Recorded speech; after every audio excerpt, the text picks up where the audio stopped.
Всем привет! Друзья мои, мира вам и крепкого здоровья! А сегодня очень вкусное печенье. Ну, посмотрите, это очень вкусное, рассыпчатое. Посмотрите, какое печенье получается. Обязательно готовьте, это очень вкусно. Вкусно пахнет сливочным маслом, сладкое, хрустящее, просто бомба. Обязательно готовьте. Поехали готовить. Начнем готовить. Здесь у меня на столе и для теста, и для начинки продукты. Вот здесь 400 грамм просеянной муки высшего сорта. Добавляем буквально 4 грамма соли, это пол чайной ложки. Сюда же 10 грамм разрыхлителя для теста. Буду натирать сливочное масло. Сливочного масла 200 грамм. Сливочное масло не из морозилки, из холодильника. Из морозилки сливочное масло очень сложно натирать. И не вижу в этом никакой необходимости. Вот так обмакиваем масло и натираем. Еще в муку и натираем. Вот так обмакиваем, перемешиваем масляную стружку с мукой и натираем. Это все очень быстро делается, потому что от тепла рук ваших масло начнет таять. Вот так перетираем и натираем. Еще обмакиваем, натираем, перемешиваем аккуратно. А из морозилки сливочное масло вы будете натирать полчаса. И оно у вас за это время растает. Точно так же, как вот это, которое у меня просто из холодильника. Все, натерла. И вот так аккуратно перемешиваем. Делаем такую однородную масляно-мучную крошку. Долго не держите в руках эту смесь, чтобы она у вас не растаяла раньше положенного времени. Все, отставляю в сторонку. Пока терочка в масле, я сразу же натру 100 грамм сливочного масла для начинки. Здесь 100 грамм сливочного масла, оно у меня также из холодильника, и 250 грамм муки просеянной высшего сорта. Натираем на мелкую терочку и сразу перемешиваем, чтобы масло смешалось с мукой. И тоже вот так перетираем. К начинке добавляем 10 грамм ванильного сахара и 250 грамм сахарного песка. И все перетираем.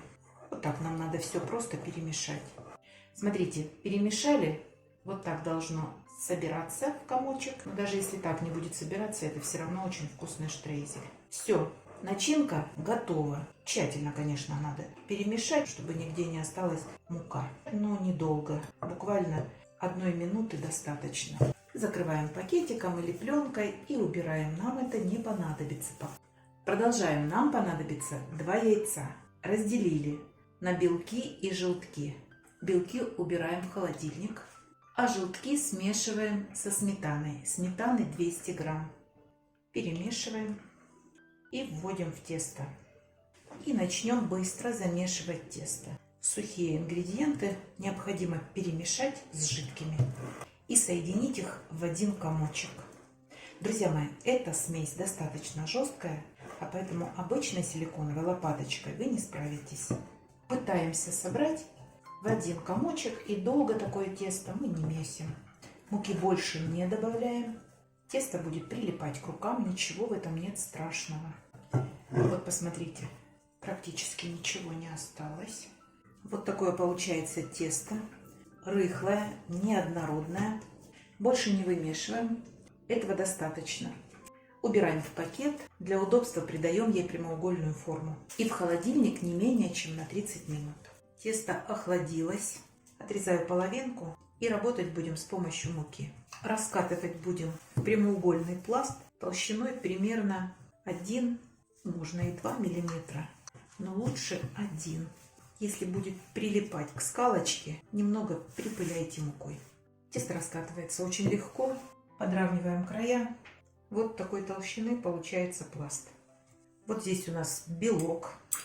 Хорошо разобьем белок и аккуратно рукой смажем всю поверхность теста. При таком способе начинка, то есть штрейзель, не будет высыпаться из печенья. Начинку делим на 2 части и 1 часть высыпаем на тесто.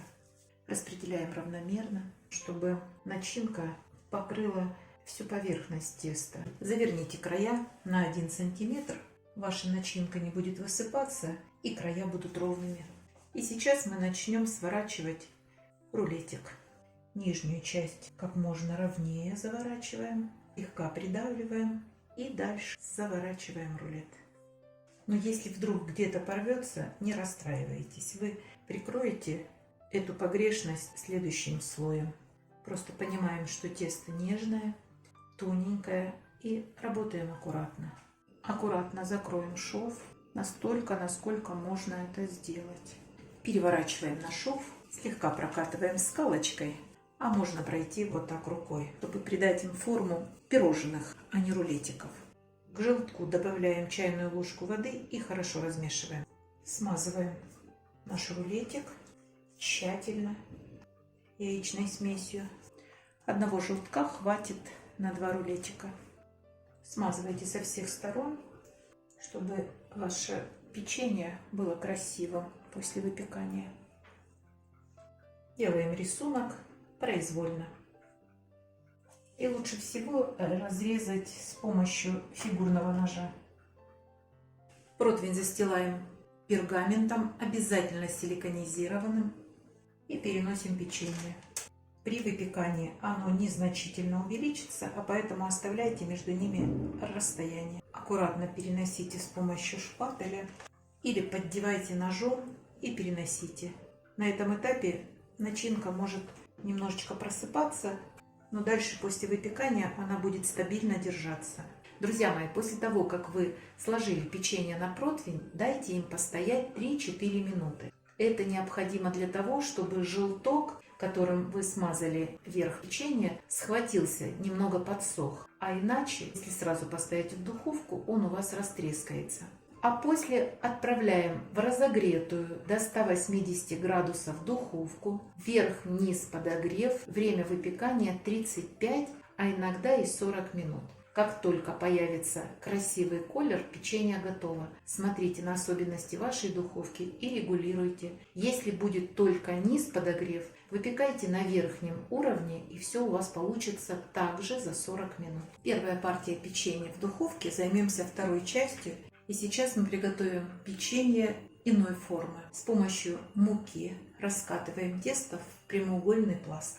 Это тесто уже полежало на столе и немного стало теплым, поэтому раскатывать его сложнее. Будете раскатывать с помощью скалочки, немного подбивайте его по краям, чтобы края не разрывались.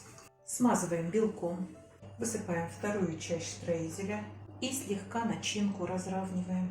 Похлопаем, чтобы плотнее держалась начинка. Завернем аккуратненько краешки и начнем сворачивать рулет. Делаем все для того, чтобы шов был внизу, а сверху красивое печенье. И прокатываем скалочкой. Смазываем желтком и делаем рисунок. Писаем уголок. А дальше вот здесь должно быть не меньше 1,5 сантиметров, чтобы ваши рулетики не раскрылись. И отрезаем. Теперь вот здесь надо, чтобы осталось закрытое пространство. Раз, и отрезаем. Отрезаем таким образом, чтобы вот здесь оставалось тесто. Если вы отрежете вот так, то они у вас будут раскрываться. А дальше режем вот на такие треугольнички. И аккуратно переносим на противень. Сейчас первая партия испечется и отправлю следующую. Как видите, готовится это несложно и печется быстро. А печенье получается суперское. Сейчас я допеку и покажу, какое оно внутри, но оно уже красивое, согласитесь. Все, друзья мои, выпечка готова. Посмотрите, какие печенья вкусные. Абсолютно несложно готовятся, а получаются суперские, хрустящие внутри, удивительно вкусные. Повторите рецепт, это несложно. Пеките, смотрите нас, подписывайтесь на наш с Петровичем канал. Пока-пока.